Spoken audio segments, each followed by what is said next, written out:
Here we are in cloudy Wisconsin. It's about 26 degrees. We had snow flurries here last night, but nothing to speak of. And of course, the Packers are going to beat San Francisco right at Lambeau Field tomorrow. You know, it's not too warm in San Francisco, but it's not as cold as it is in Green Bay.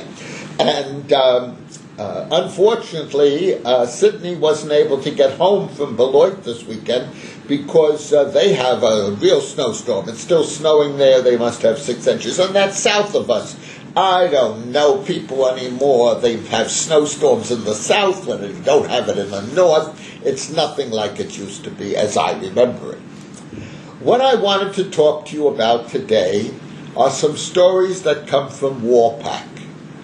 If you remember, the 6th graders in the wintertime, because that's the only time they had empty spaces in their calendar, went on an overnight to Warpack, and I thought it was a wonderful trip. Where was Warpack? Warpack is up in the northeast section of New Jersey, where there are some mountains and beaver dams and not wild animals. Oh yeah, we saw a bear eating out of the trash basket, and the kids all wanted to go out to it, and I said, no, just stay in and be quiet, otherwise he may break in here. Big bear. But we had good times there, I remember, and they had all kinds of activities, and Mr. Johnston, too, was the one. Mr. Johnston and Mr. Morgan are related. They are half-brothers, and the two of them convinced me when I went to the middle school we should do this. And at the end of 20 years, they decided it really wasn't worth all the time. Well, yeah, sure, the new principal wouldn't go. I went. And we would, when whoever was in 6th grade, Mr. Donahue, Mr. Fogler, or I, we would take all 12 or 13 or 14 trips up to Warpack. Now, we had some very interesting things that happened. One was different teachers volunteered to go with us, which was very important, and parents too, because we needed cooks and we had chicken or something. Some people wanted spaghetti, but I said, you know what? When you wash the dishes from spaghetti, you still always have some red sauce left over. Let's not have spaghetti because it's too much of a mess. All right. So one time, Miss Glass, the gym teacher, was over with the girls, and we had 2 sections of the place where we stayed at the camp, in this big house. Second group, because when we first started, we were in a little house, just a regular house, with a division. But then they built a big, like a log cabin, and that was wonderful. Much more convenient. Everybody was in the same room, because in the other room, there was rooms, and watching everybody in those rooms was rather difficult all night long. So, Miss Glass, it was time to go to bed, and we had our dinner, and we had our star peering. They had a periscope or whatever they have there, and we were looking at Venus and not Venus de Milo, but Venus, and we had Saturn. Yeah, it was very interesting. And then it was time to go to bed. Well, of course, that was the best thing in the whole world, because they were sleeping away from home, and they were all, the whole class, the boys were with the boys, and the girls were with the girls, but it was a very unusual situation. So the boys would get undressed. They would be in their long johns, or in their underwear, or in pajamas, and they were all playing. They had board games, and they were reading, and they were having fun, and sometimes they were running around. And I really wasn't too strict, because I knew they had to wear them out so soon. But that was a mistake too, because somebody once got hurt. Well, anyhow, Miss Glass was over in the girls section, of course, and it was nighttime. And we're all sitting around, and all of a sudden we hear like hoots and howls. and the girls come crashing into the boys' section. Well, you never saw boys dash under the covers so fast in your life. They were in. I was furious. That was such a silly thing to do.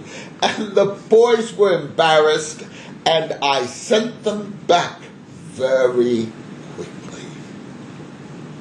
We had another time in that same room, towards the end of my tenure, where I let the boys run around. There was little pillars there with them, the beds were there, and there was a circle, which was very bad, and they would run around the circle, and two boys collided. And one boy's front tooth hit another boy's cheek. Well, the tooth was all right, but this kid had a gash on his cheek. The head teacher, whose class it was Mrs. DeSarno. She's passed away since. Lovely person. So we called the people of the camp who were on duty. We came and they came over, and we decided he really needed to see a doctor to sew up this so there wouldn't be a bad scar. So she went with him. The doctor was a lady doctor who happened to be a plastic surgeon, so that was good. And, of course, I felt very guilty for letting the boys play that way. I mean, they didn't mean any harm.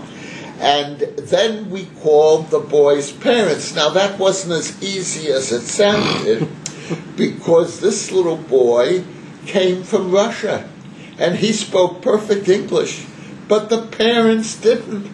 So I couldn't talk to them. Mrs. DeSarno couldn't talk to them. So the boy had to talk to them, which maybe was a good thing, because they knew he was still alive, And he described what had happened.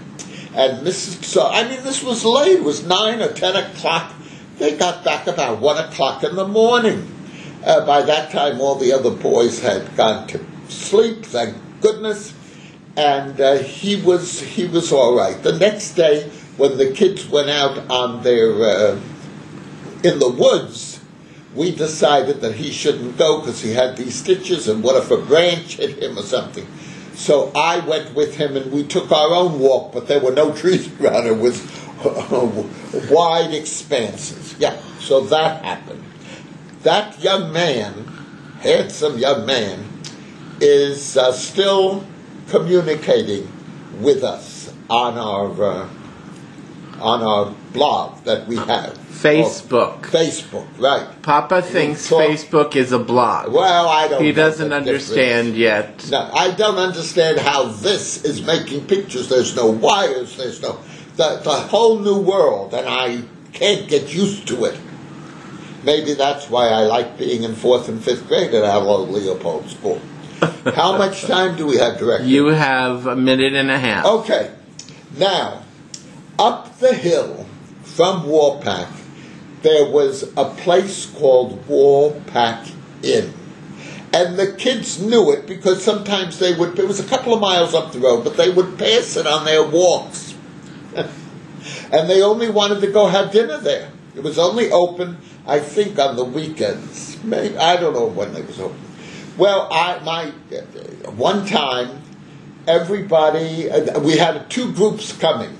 Mr. Morgan was with me at Warpack. He and I stayed at Warpack. And one afternoon, a group left. And the next morning, another group came. So we stayed ourselves at Warpack. It was very lonely without the kids, but we did have a good night's sleep.